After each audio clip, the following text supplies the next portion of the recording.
सभी धर्म प्रेमी बंधुओं को जय जिनेन्द्र।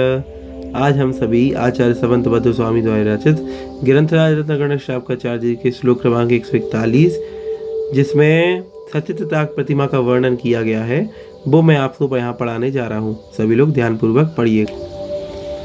मूल फल शाक शाखा करीर कंद प्रसून बीजानी नामानि योति सोयम सचित विरतो दया मूर्ति।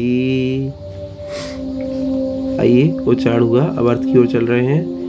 कह रहे हैं मूल नहीं खाना, ठीक है, अर्थात जो जड़ वाले फल हैं उन्हें नहीं खाना, जड़ वाली चीज़ें नहीं खाना। फल बिना अचित्त किए हुए फल नहीं खाना।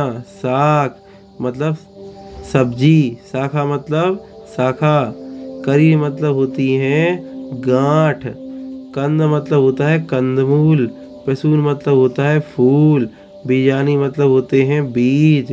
इन सब नाम वालों को यो अति आमानी, इनामानी, सॉरी यहाँ पे थोड़ा सा मिस्टेक हो गया मुझसे, यहाँ लिखा है आमानी, ठीक है, यहाँ पे लिखा है आमानी। इनको जो आमानी अर्थात आमानी अर्थात जो इनको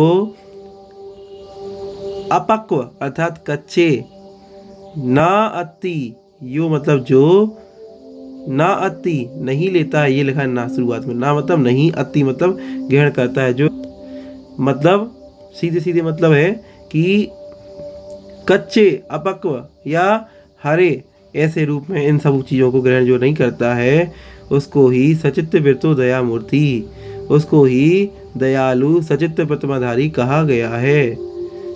कोई भी वस्तु को ग्रहण करेगा तो पहले उसको अचित्त करेगा, फिर ही उसको खाएगा। फलों को भी अचित्त करके ही खाएगा, ठीक है। जो भी चीज़ें हैं उन सबको, सब्जी आदि सभी चीज़ों को अचित्त करने के बाद ही ग्रहण वह जीव करता है। सीधा पेड़ से टूटा हुआ ग्रहण नहीं करेगा। ये हुआ सचित्त त्याग प्रतिमा। चलते हैं अगली प्रतिमा की ओर।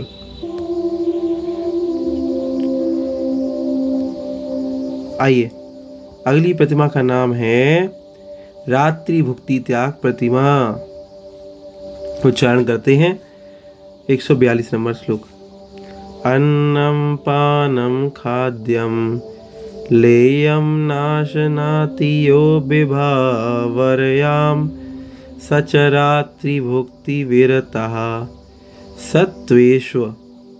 सत्वेष्वनुकंप मान मनाः सत्वेष्वनुकंपमान मनाः। उच्चारण हुआ, अब अर्थ की ओर चलते हैं।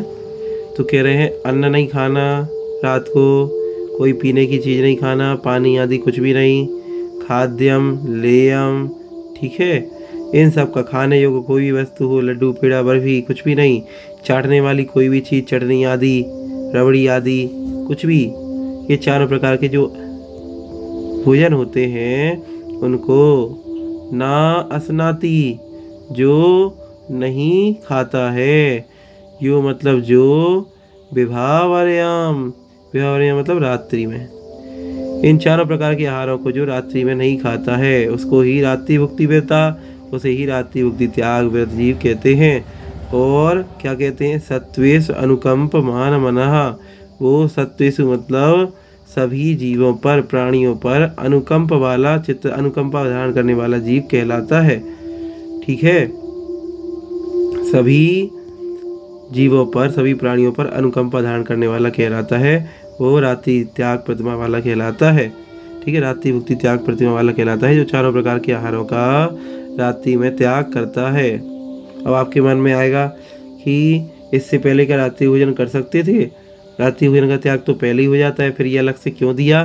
तो बता दें आपको, क्योंकि यहाँ पे आपका कृत कारित अनुमोदना तीनों से त्याग हो गया है, ना कि तो स्वयं तो पहले से ही नहीं खाएगा चारों प्रकार का आहार, ठीक है, लेकिन अब दूसरों को भी नहीं खिलाएगा और खाने वाले की अनुमोदना भी नहीं करेगा, तो कृत कार्य अनुमोदना की अपेक्षा से यहाँ पे इस नियम में, इस प्रतिमा में विशेषता है।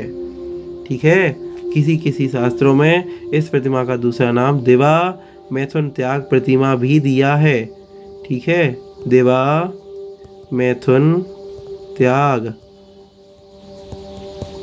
तो दिन में ब्रह्मचर्य पूर्वक रहना, दिन में अपनी स्त्री को भी स्त्री समान ना समझना, दिवा मैथुन त्याग प्रतिमा कहलाती है।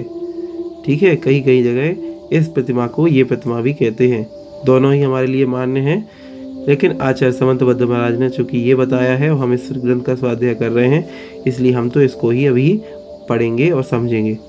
आप सभी को समझ में आया होगा। सभी धर्मप्रिय बंधुओं को पुनः जय जिनेंद्र। नहीं समझ में आया हो पुनः वीडियो को देखें और पुनः पढ़ें। सभी को जय जिनेंद्र।